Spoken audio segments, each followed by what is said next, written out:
Okay, I think we can have a start. It's 5:04. So my name is David Sebastio.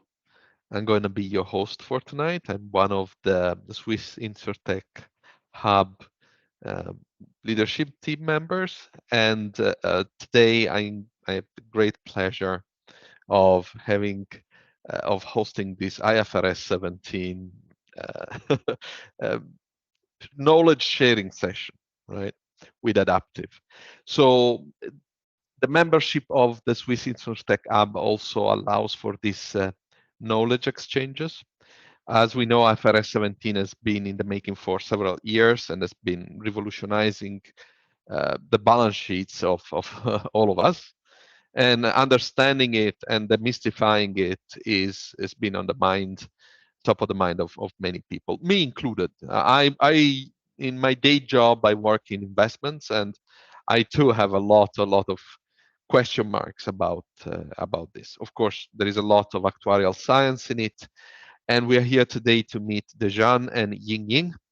I hope I said the name correctly, from Adaptive, who are going to share their knowledge and help us all out getting a better insight about the topic. Maybe another couple of things. Dejan and Ying are the co-founders of Adaptive. They've been in the field for a decade or so, and basically they created together this powerful tool for simulation and planning, which are fundamental topics in every insurance company. So tonight we're going to give the floor to them so that they can explain us a little bit.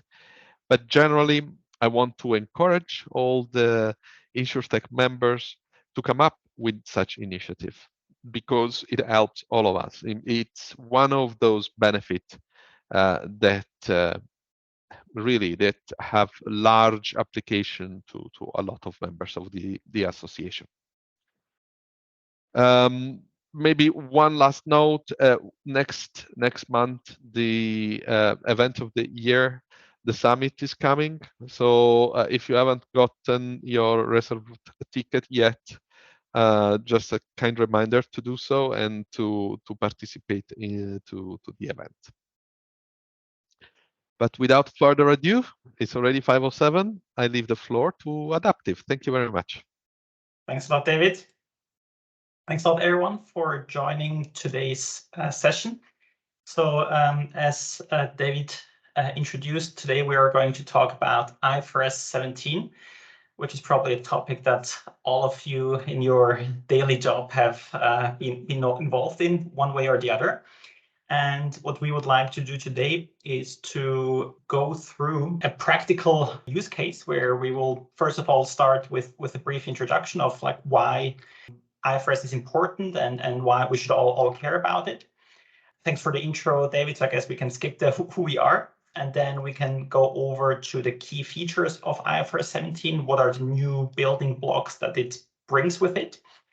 And then we will look at a practical example with obviously made up cash flows, just to illustrate like some of the features. So this is like not a real contract. And then Ying will continue with understanding the income statement, breaking it down, and also the new KPIs that IFRS 17 brings in. And then we will also look at a couple of scenarios and what that actually means for the income statement, because understanding IFRS 17 requires also like seeing some of the dependencies that are not so straightforward, but by playing around with some scenarios and looking at it, we hope that things will be clear after today's session. And then at the end, conclusion and Q&A. Any questions so far?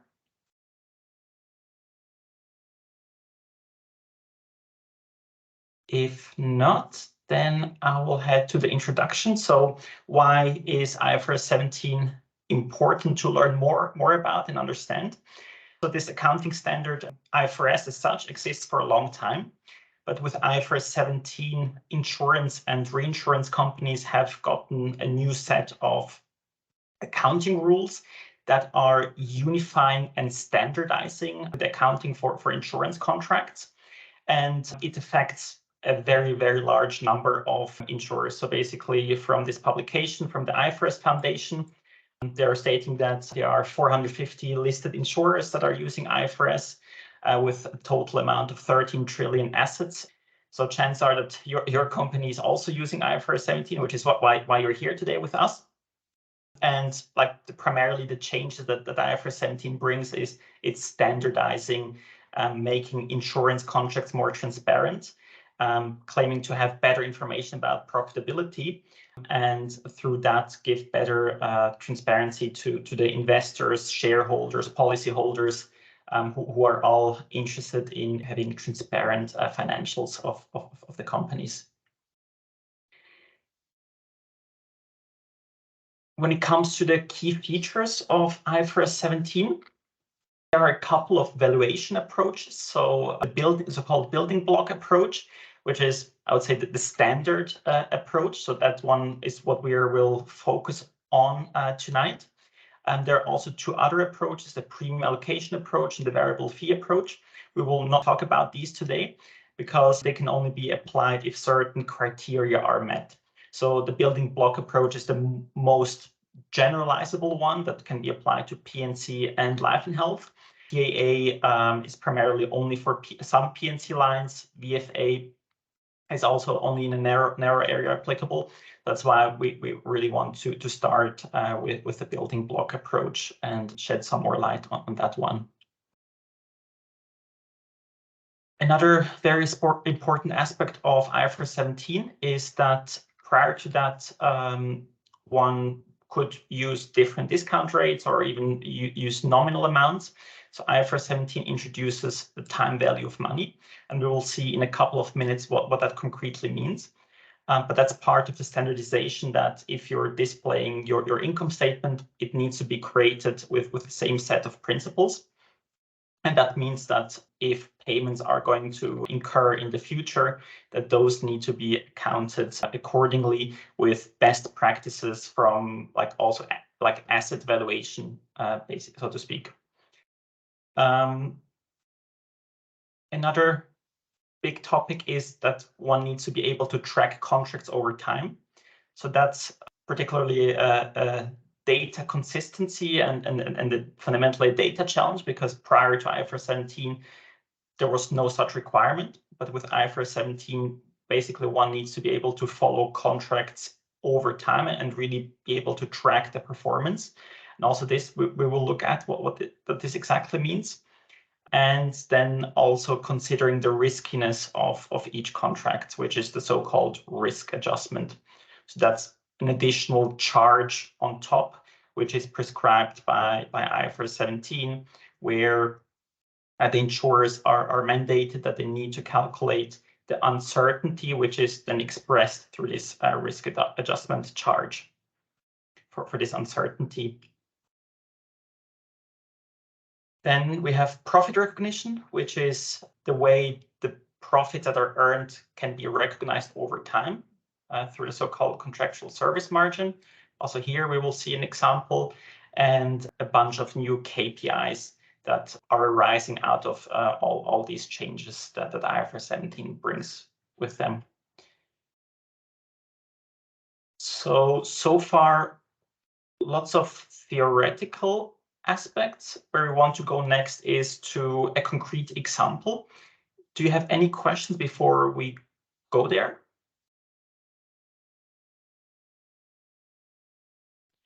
So one question regarding the discounting of cash flows that you spoke earlier about. Mm-hmm. So there is a standardized way to compute the discount rate, or what is, so how does the standard apply to discounting? Yeah, that's a very good question. So the standard, to the best of my knowledge, is not exactly prescribing that this is the interest rate or the yield curve that you're supposed to apply. It's much more specifying that you as a company can choose to pick a top-down approach or a bottom-up approach, which is governed by certain rules that you are just supposed to follow. It still gives you some leeway whether you choose one or the other approach and how you're going to express this approach. but it's much more specific than previously with IFRS 4, where I think there was like no rule whatsoever on how these discount rates are supposed to look like. Gotcha. Thank you. Chris?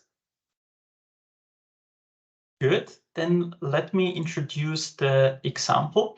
So very important for IFRS 17 is that everything is based off actuarial cash flows. And for that, we have prepared an example that I will just briefly load into the app that we have built for this training. So we see here, maybe I go to the contract feature. In terms of data, we have one contract in here, or one transaction, Sunshine, which is a liability contract with a coverage duration of 3 years. And prior to IFRS 17, one could go ahead and calculate KPIs on a nominal basis.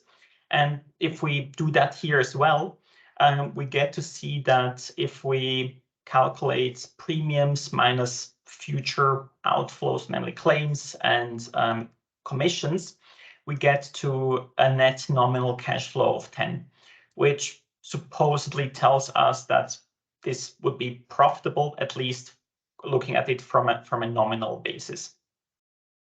If we, however, go over to IFRS 17, as mentioned before, one of the key features is that we need to account for the time value of money, which now means that we can't just calculate the nominal cash flow, but we need to account for when are these cash inflows and cash outflows going to be paid or received. And with the data sets that we have loaded, we see, for instance, that we have 205 premiums in the first year. So that's basically what the insurer receives, and a projected claims pattern over the next 5 years. And with IFRS 17, it's important to note that, say, the $20 in 2025 that we might need to pay out are not worth 20 today. Because with discounting, we could theoretically take that money, save it, earn interest. So we don't have to have these $20 today. We can get away with less, because over time interest will be accrued. And that will lead us later to the yield curves, because in order to consider this time value of money, we need to also know how do the interest rates look like. Also very important is that in IFRS 17, we need to break down when the losses are expected to incur, or when they have incurred. And what that means is that there's not only one time dimension, which is this payment date or settlement date, but also when these losses are expected to incur. And what that concretely means is, if you think about, for instance, a hailstorm, we would have the situation where the insurer knows there is a triggering event, such as a hailstorm. It happened or is expected to happen in one of the future years. And then there is still a delay between a loss incurring and this loss being effectively paid out.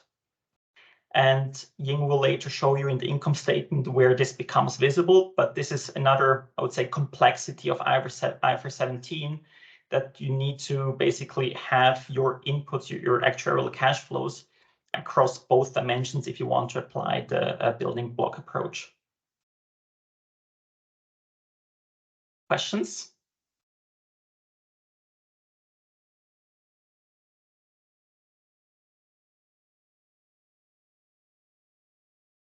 Good. So we have our cash flows.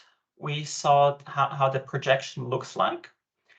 On a nominal basis, we are saying we are expected to have a profitable contract. But in IFRS 17, we cannot only just have one set of cash flows. So in this case, we were looking at the initial ones that happen when we're writing the contract with the client. It's important to also know how are these cash flows developing over time. So this is the contract tracking feature.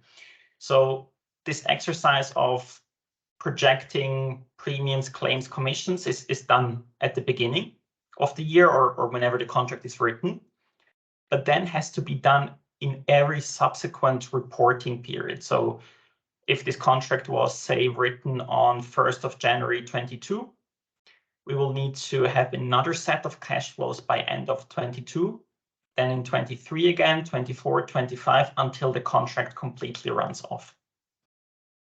And as you can imagine, it's never possible to perfectly predict how claims, commissions, but sometimes also premiums will evolve. Sometimes there are more delays, sometimes there are larger losses than expected. And that's why we also need to, for IFRS 17, have an extra set of inputs for the subsequent movements. So in this case, the year end 22. So by default, we assume here in this training app that we're using the same set of cash flows as initial. So let's tweak it so that we can see an impact. So let's say the premiums are higher by 10. So instead of 205, we will have 215 premiums. So we have a delta of 10 where we have actually a positive development because we earned 10 more than we anticipated we would for this case.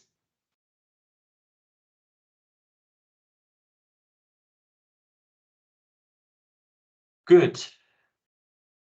Any questions?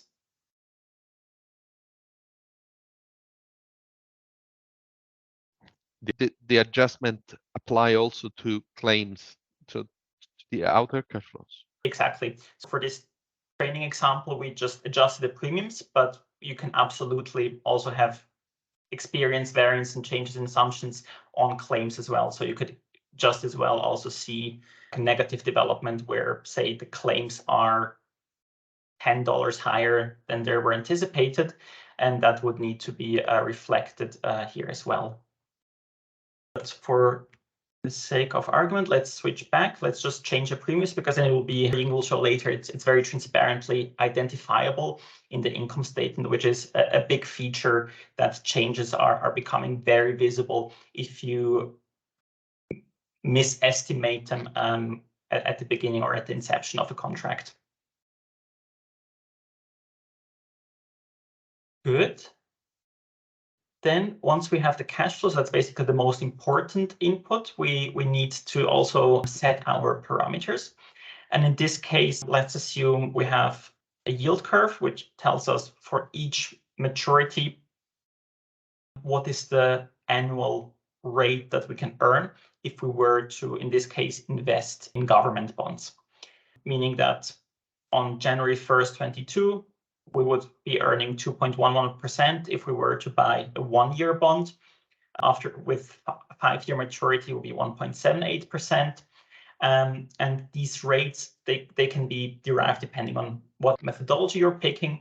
But one obvious choice would be to, for instance, take government bonds and look at the yields that they're giving, and then also important here to also capture that systematically over time, because it's not sufficient to just have one set of interest rates, but for each reporting period, we would need to again have the newest and latest set of yield curves. So that's why here on the 1st of January 22, when we write the contract, we need to have the yield curve, but then also for the year end, we also need to have the new yield curve. And in this case, we see that there was a slight increase in this example from 0.5% over time.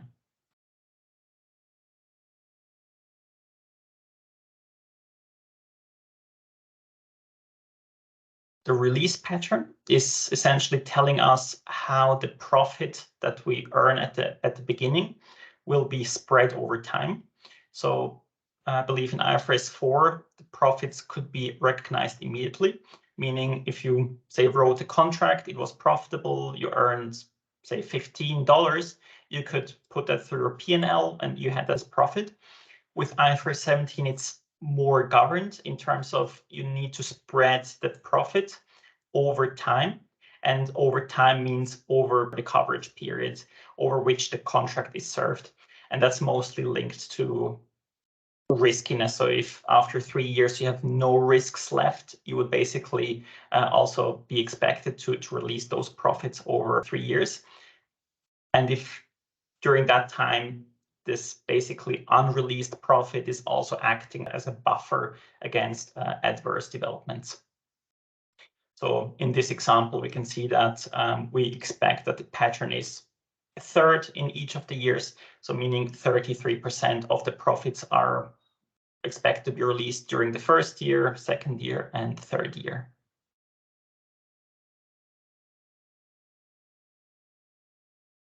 Any questions?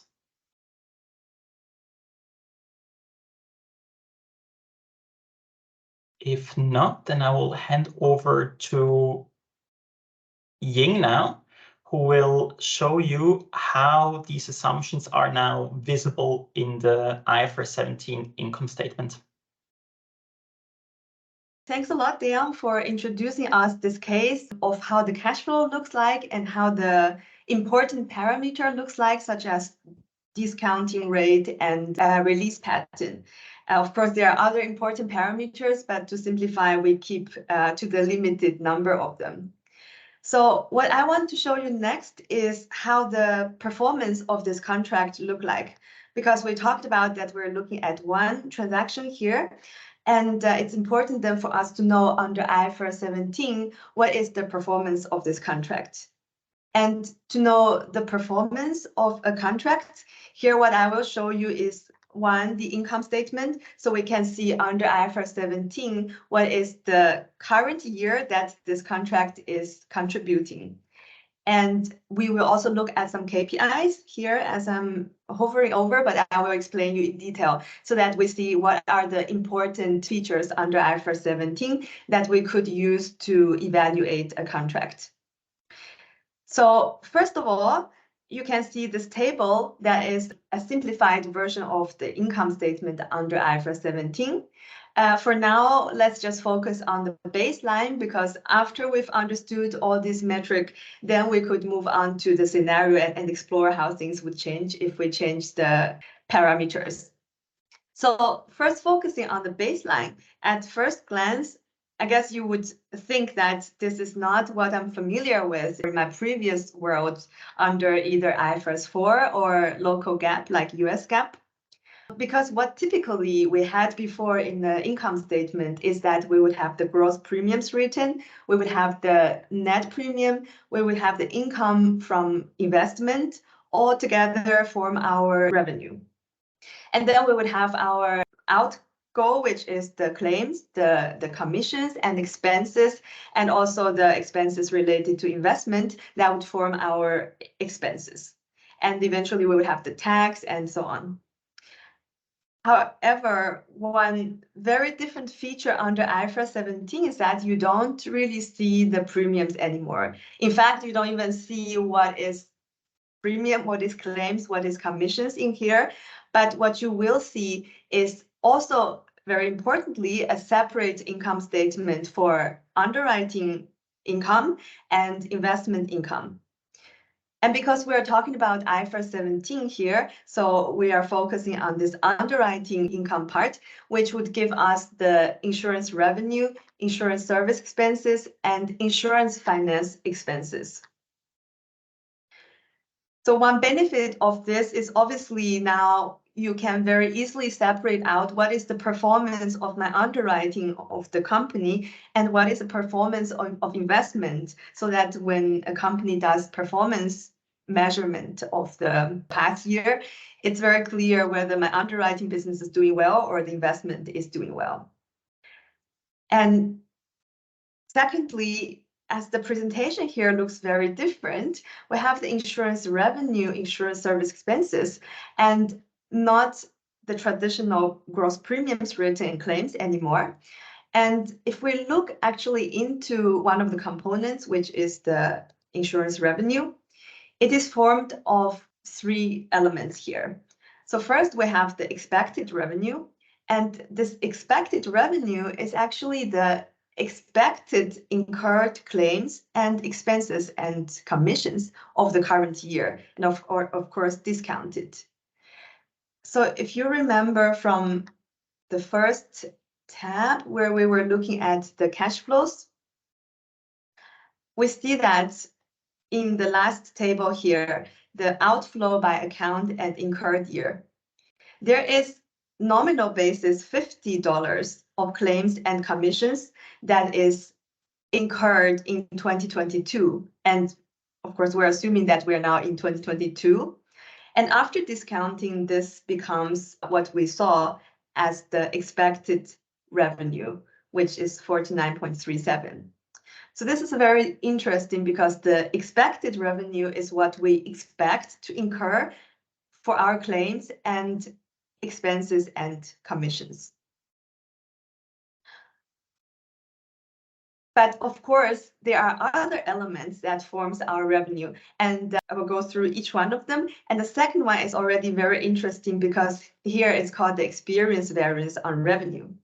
So I guess you also remember we have then increased our premiums of the subsequent period, which is the year end, by 10, which means we unexpectedly got $10 more for our premiums, and that is immediately showing up in the income statement. So again, this increased the transparency under IFRS 17 because you actually can see, as opposed to before, you have to do this actual versus expected analysis. And now you could actually see on this line item and similarly on this line item, whatever called experience variance, that whatever actually has happened is differing from what we expected initially. And then we have a third component, which is called the margin release on revenue. And this one is formed as the release of CSM and the release of risk adjustment. I will go into the detail of this one also in a little bit when we talk about KPI, because this is really very important. And whenever there is no change in our actual experience, this would be the main line item that drives our profit and loss. Do you have any questions before I move on to the insurance service expenses? I would have a question regarding the insurance revenue. So speaking from a portfolio management perspective, we are often asked to compare one year to the other, to compare figures when it comes to portfolio growth, etc. So for last year, I have my GWP figures that I would look at. So when calculating the growth figure, say the portfolio grew by 5%. Any chance to do that, or which numbers would I have to extract in IFRS 17? Because as you have brilliantly explained, those figures are not comparable really.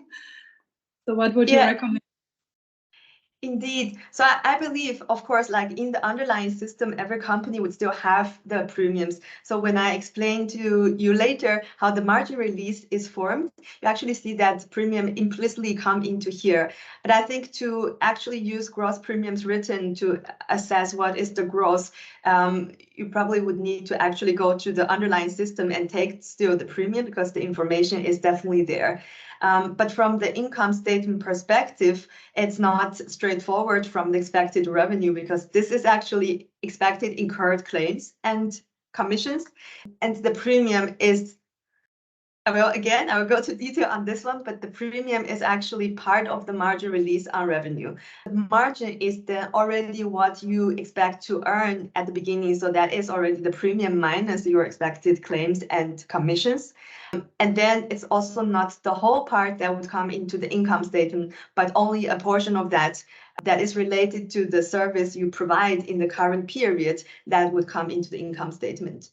So, I mean, the purpose of this income statement itself is to make everything looks more smooth under IFRS 17. There's not too much volatility, but for the performance measurement, there is premium figure I think you probably still can access from the underlying number.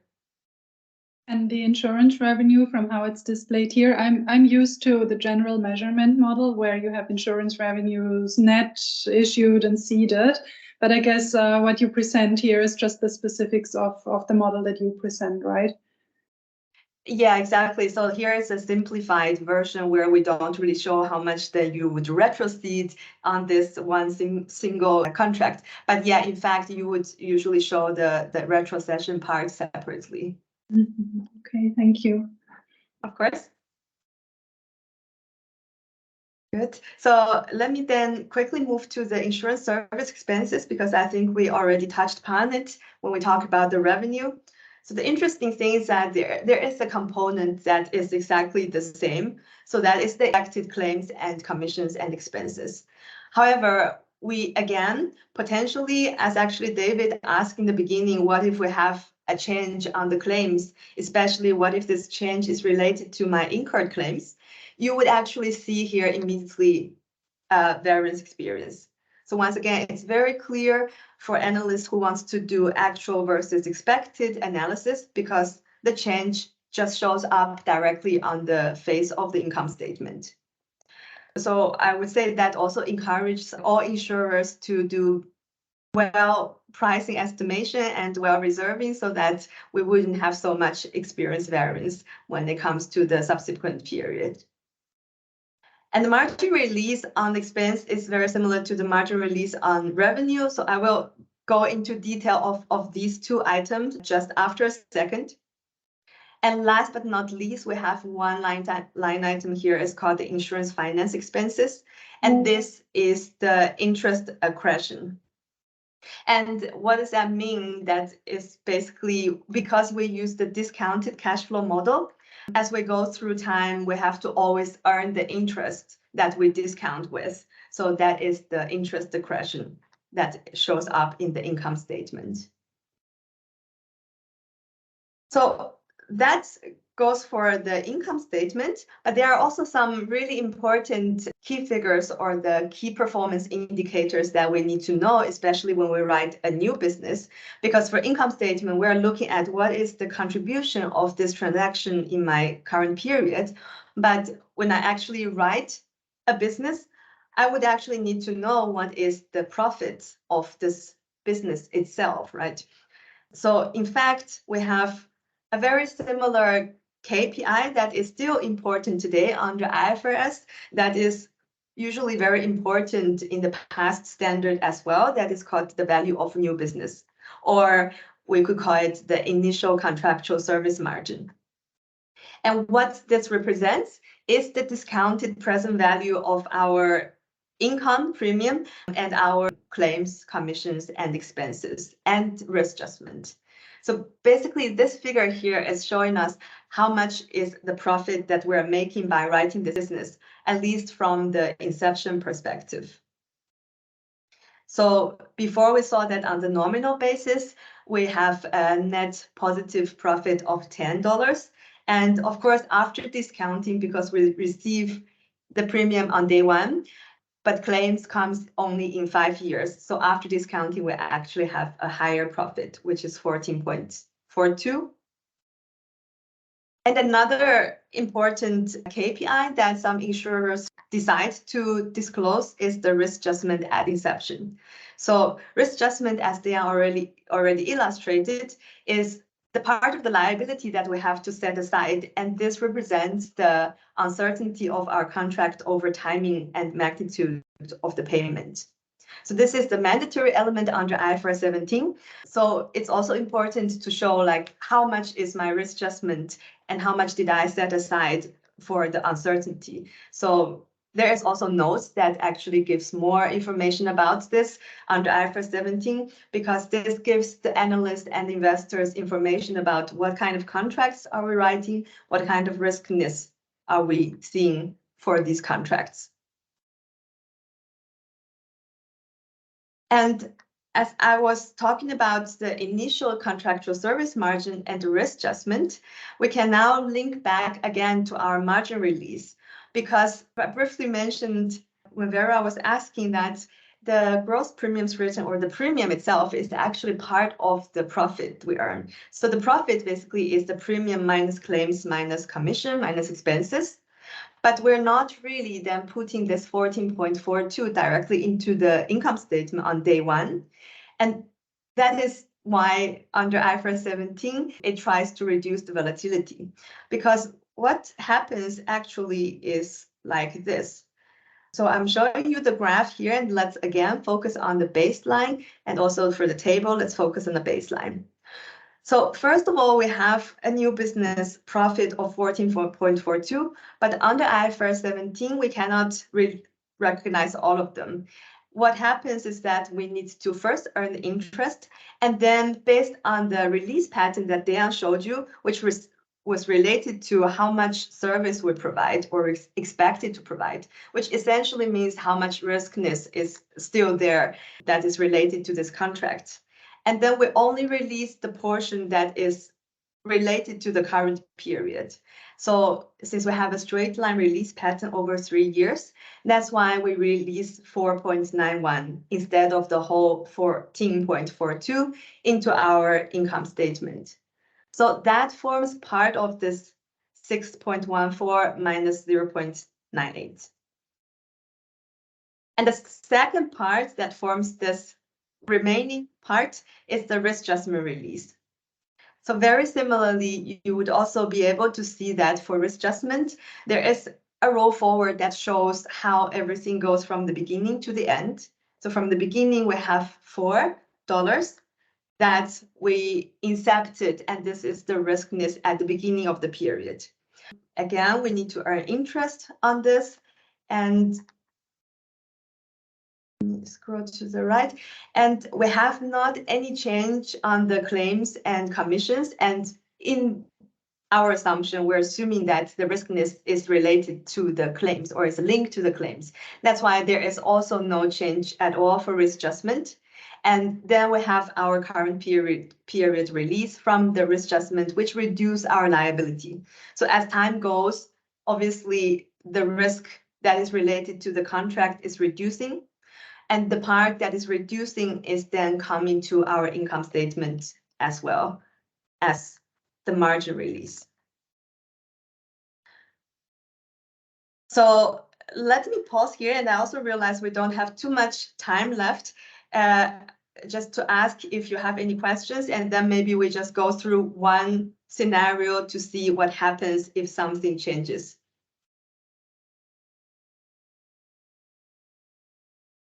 Is Yes. there a specific guide or glossary on all this terminology? Because some way of expressing is slightly different from what I'm used, right? Yeah, so of course. where would you go to explain to executives that don't need technical knowledge, but they need to understand the concept? What would you do? Yeah, I can share a link with all of us in the end of the call about the most important glossaries. And then it should explain, like, yeah, I understand, you're right. Indeed, all the CSM, RA, these are all new terminologies. Good. Good. So then let me take just 2 more minutes to show you what happens if. So let's say we've written this contract today, and we know that it's performing pretty well. We're making 14.42 profit on day 1. But what happens for planning purpose, especially, what happens if at the end of year or if during the period there is inflation that has hit our claims, but we haven't really priced this in during the inception?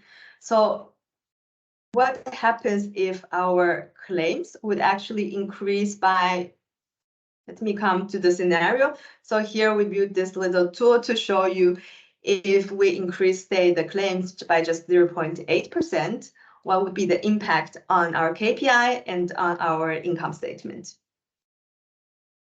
So now we can have a look also at the scenario column as well as the delta column. We can see that expected revenue doesn't change. And that's expected because expected revenue represents what you actually expected to pay. And that's why it didn't change. But in real world, the actual experience and the actual assumption has changed. So what has happened with this 0.8% of change on claims is that it increased the claim over the whole lifetime, right? So the part that is related to already incurred claims, we can see it directly in the experience variance.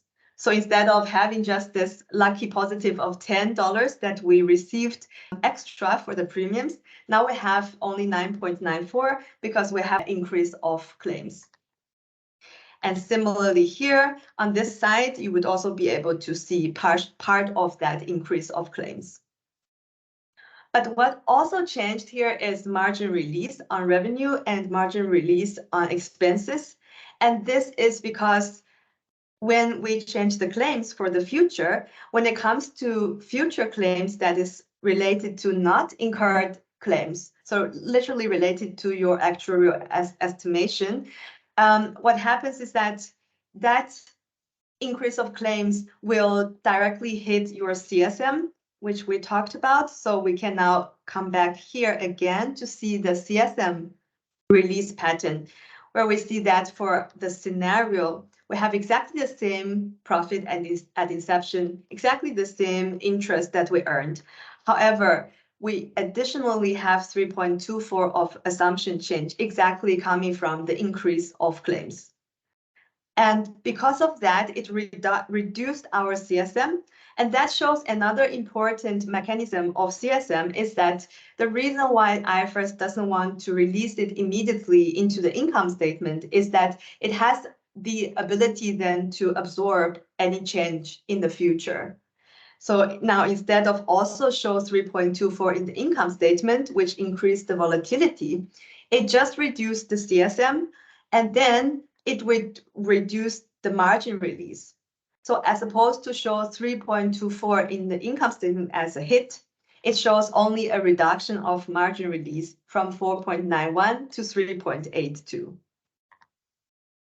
So that's why it has like this smoothing effect when it comes to IFRS 17, which makes the income statement look less volatile.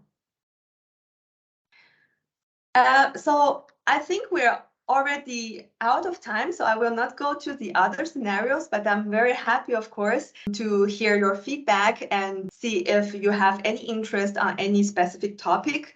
So after this, we will just reach out to all of you to hear what's your thought and what do you want to learn more about.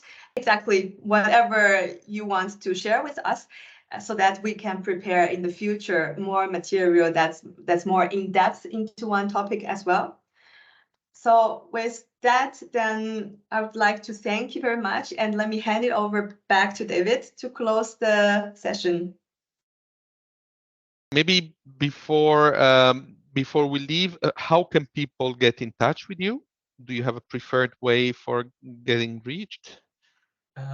Yes, so I think there are multiple ways. So you can either contact us via LinkedIn, or you can message us, and I will post the email addresses of Ying and myself, and just send us an email, Also, contact us on LinkedIn, and then we our can website.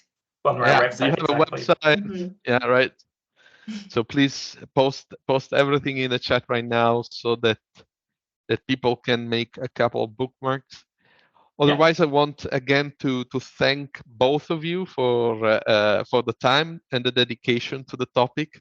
I'm sure you spent many years in perfecting this knowledge, and thank you for sharing these foundations with us. Again, another reminder: 16th of November, the summit, very important. A lot of interesting startup already joined. There is a big pipeline that the jury is currently working on to select the best insurtech apps. So make sure you participate to the event here in Zurich. This is all. Silvia, do you have any other program news that you want to share? No, I think you said it all. I just would like to wish a adaptive team really the best of luck for running for this year. Swiss InsurTech Award. So this is the InsurTech of the year. The award is not only for Swiss-based InsurTechs, but those InsurTechs that they bring a lot of value in the Swiss insurance market. we had today with this overview from you, Inge, on how, the value add in this changing time can be seen, tested, and numerically quantified.